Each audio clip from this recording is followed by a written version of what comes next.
कि लोकसभा चुनाव खत्म हो गए हैं।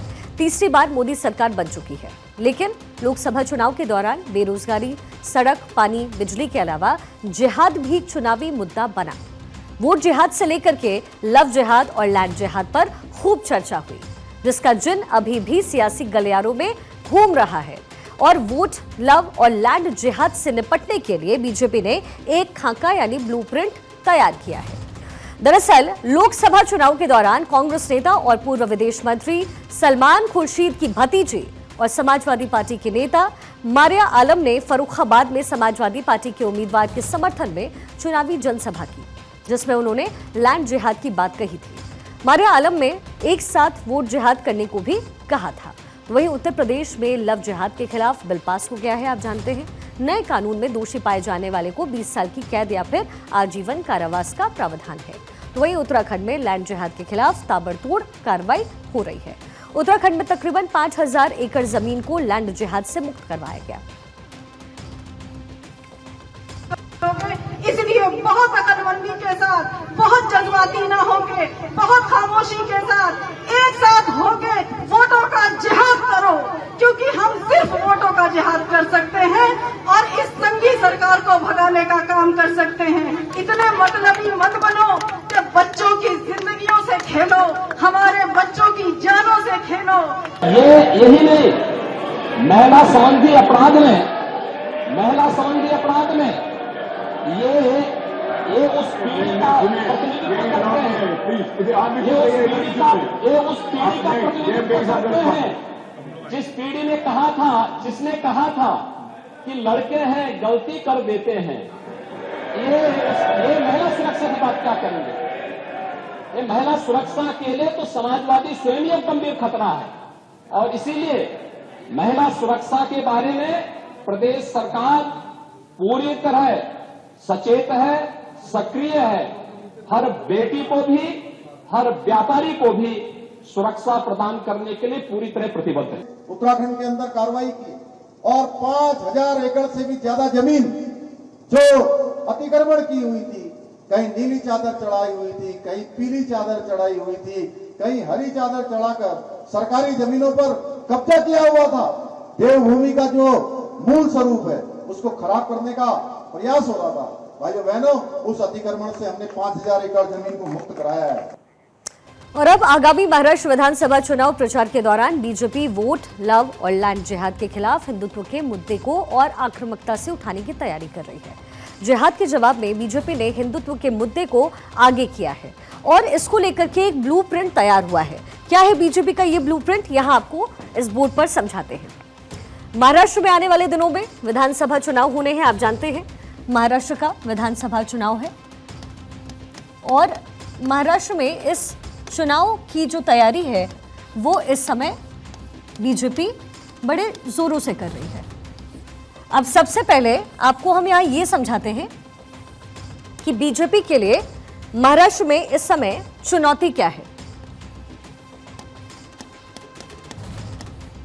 इस समय चुनौती क्या है और फिर ब्लूप्रिंट क्या रहने वाला है, ये भी हम आपको आगे बताएंगे। सबसे पहले आप समझिए बीजेपी के लिए चुनौती। सबसे पहला मुद्दा है बीजेपी के लिए मराठा आंदोलन। मराठा आंदोलन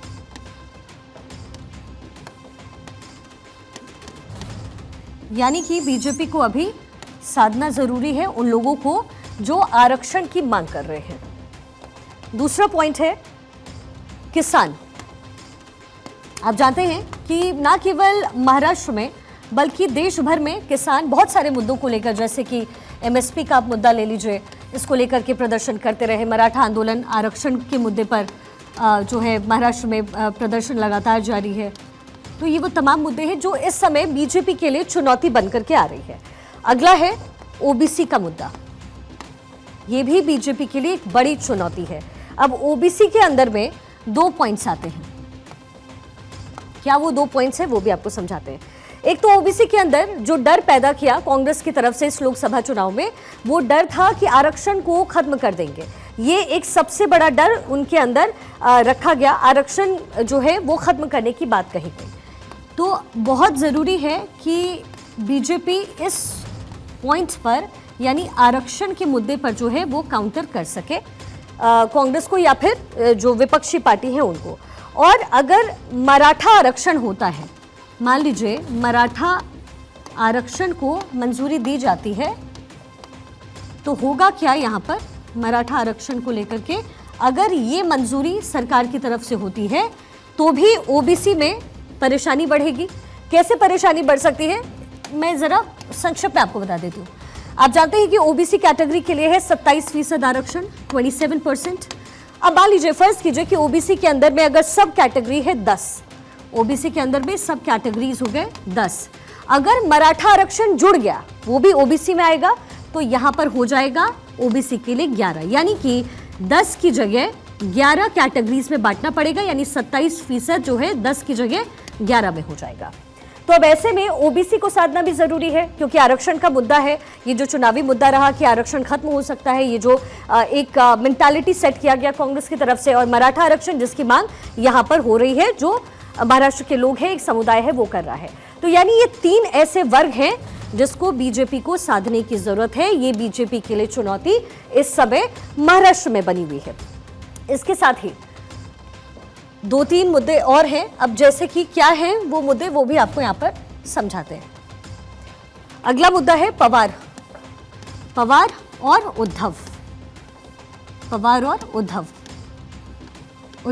कैसे हैं पवार और उद्धव? क्योंकि आप जानते हैं कि बाला साहेब ठाकरे के लेगेसी को लेकर के उद्धव ठाकरे चलते रहे। पवार एनसीपी के जरिए राजनीति करते रहे, एनसीपी इनकी पार्टी रही, और उद्धव ठाकरे जो है शिवसेना, जो कि अब डिवाइड हो चुका है दोनों गुटों में। तो ये पवार और उद्धव भी उनके लिए बहुत बड़ी चुनौती है बीजेपी के लिए इस समय महाराष्ट्र में, क्योंकि उनके जो वोटर्स हैं, यानी पवार और उद्धव के जो वोटर्स हैं, उनको बीजेपी अपनी तरफ शिफ्ट कैसे कर सकती है, ये एक बड़ा सवाल है और एक बड़ी इस समय चुनौती उनके लिए। और जो आखिरी एक फैक्टर जो हर सरकार के लिए होता है, वो है एंटी इनकम्बेंसी का। ये तमाम मुद्दे जो हैं अभी बीजेपी के लिए हैं, लेकिन बीजेपी को इससे पार पाना बहुत ज़्यादा ज़रूरी है। बीजेपी जो है इससे पार कैसे पाएगी, यानी ये चुनावी मुद्दे हो गए जो बीजेपी को इस समय सेट करना है। अब इसको जिहाद के साथ कैसे सेट कर सकते हैं और बीजेपी का ब्लूप्रिंट क्या कहता है, अब ज़रा वो समझिए। बीजेपी ब्लूप्रिंट, इसको ज़रा हम आपको पॉइंट वाइज समझाते हैं ताकि आपको समझ में आएगा कि बीजेपी इस समय कैसे काम करना चाह रही है। सबसे पहले बीजेपी चाहती है कि जो हिंदू हैं महाराष्ट्र के, वो एकजुट हो जाए। अब ये तो ठीक है, ये तो बीजेपी हमेशा से चाहती थी, हिंदू एकजुट हो, ठीक है। अब ये कैसे होगा, हिंदू एकजुट कैसे होंगे? जो तमाम जातियां हैं, ये जो जाति हैं, वो जो खेमे में बटे हुए लोग हैं, वो सबसे पहले तो एक साथ आए। जाति को एक साथ करना, ऐसे एकजुट हो सकते हैं। हिंदुत्व के नाम पर जो है किसान साथ आ सकते हैं, क्योंकि आप जब अलग अलग मुद्दे पर वो करेंगे, फोकस रहेगा, जैसे एमएसपी का मुद्दा हो तो किसान अलग हो सकते हैं, वो मांग करेंगे, किसान मांग कर रहे हैं, मराठा आरक्षण की मांग हो रही है, तो वोट उनका डिवाइड हो जाएगा। लेकिन हिंदुत्व के मुद्दे पर चाहे जाति समीकरण हो, चाहे किसान का समीकरण हो, ये साधना आसान रहेगा। और इसके साथ ही बहुत ज़रूरी ये भी है कि ओबीसी जो फैक्टर है वो भी बीजेपी के साथ आ जाए। और यही वजह है कि लोकसभा हो यानी सदन हो या फिर किसी भी राज्य का विधानसभा, ये फैक्टर बड़ा इंपॉर्टेंट हो गया है। प्रधानमंत्री खुद कहते हैं सदन में कि मैं ओबीसी हूँ, क्यों कहते हैं? ताकि ओबीसी संभल जाए। लेकिन जैसे कि मैंने आपको बताया कि अगर मराठा आरक्षण होगा तो फिर ओबीसी बट सकता है, ये एक मुश्किल बीजेपी के लिए हो सकती है। अब इसके साथ ही अगला मैं आपको बताऊं, एक तो ये हिंदुत्व को एकजुट करना, इसके साथ ही मराठा, ये मैंने थोड़ा सिंप्लीफाई कर दिया है आपके लिए, यानी कि हिंदू फैक्टर।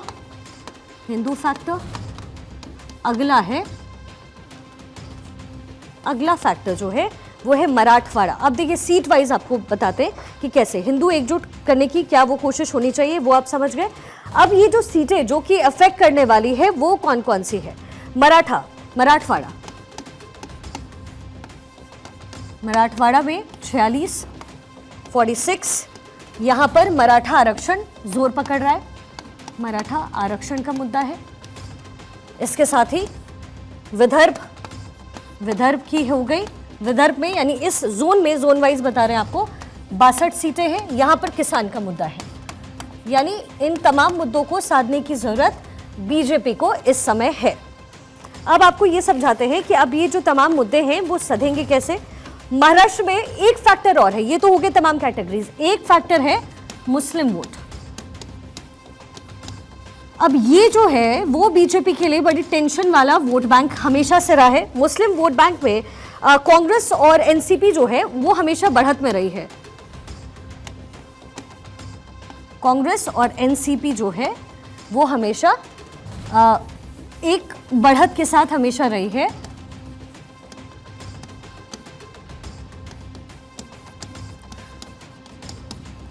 एनसीपी और कांग्रेस को हमेशा फायदा होता रहा है। अब 2019 में आप देखिए कुछ आंकड़े जरा फटाफट मैं आपको बता देती हूँ। कांग्रेस से 3 विधायक बने थे, एनसीपी से 2, सपा से 2, एआईएमआईएम जो कि मुसलमानों की पार्टी खुद को बताती है उनके 2, यानी कि कुल जो विधायक थे उनकी संख्या थी यहाँ पर टोटल 10। लेकिन बड़ी अजीब बात यह है कि इस बार के लोकसभा चुनाव में कोई भी पार्टी हो, कांग्रेस, एनसीपी, एआईएमआईएम, सपा या फिर बीजेपी, किसी ने भी एक भी प्रतिनिधित्व और एक भी कैंडिडेट मुस्लिम समाज का नहीं उतारा। अब जल्दी से जरा देख लीजिए महाराष्ट्र में आबादी क्या कहती है। जनगणना हुई थी एक, जनगणना के मुताबिक 2011 में ये हुआ, उसके मुताबिक 11.54% आबादी जो है महाराष्ट्र में वो मुसलमानों की है, मुस्लिम आबादी है। यानी कि ये हो गए 1.5 CR। तो ये सबसे बड़ी बात है कि इतनी आबादी है, लेकिन बावजूद इसके और अलग अलग जो सीटें हैं जैसे कि उत्तरी कोंकण हो गए, इसके साथ ही खानदेश हो गया, मराठवाड़ा हो गया, पश्चिम विदर्भ हो गया, इसमें जो टोटल सीटें उसमें 40 ऐसी सीटें हैं जिस पर मुस्लिम वोट बैंक का बहुत बड़ा दबदबा है। लेकिन बावजूद इसके जरा सोचने वाली बात है कि इतना सब कुछ होने के बावजूद मुस्लिम्स को एक भी टिकट किसी भी पार्टी ने नहीं दिया। जो अपने आप को सो कॉल्ड सेक्युलर पार्टी कहती है, जैसे एनसीपी शरद पवार की हो गई, जैसे कि उद्धव भी अब आप ले लीजिए, कांग्रेस खुद हो गई, उनमें से भी किसी ने इस बार के लोकसभा में एक भी सीट और एक भी कैंडिडेट मुस्लिम नहीं उतारा। और ये बड़ी बात है और इसी को साधने की कोशिश बीजेपी इस समय कर रही है। हिंदुत्व के मुद्दे पर लोगों को जोड़ने की कोशिश, जाति में बटे हुए लोगों को एक साथ लाकर हिंदुत्व के नाम पर लड़ाई लड़ रही है, जो कभी बाला साहेब ठाकरे महाराष्ट्र में करते थे।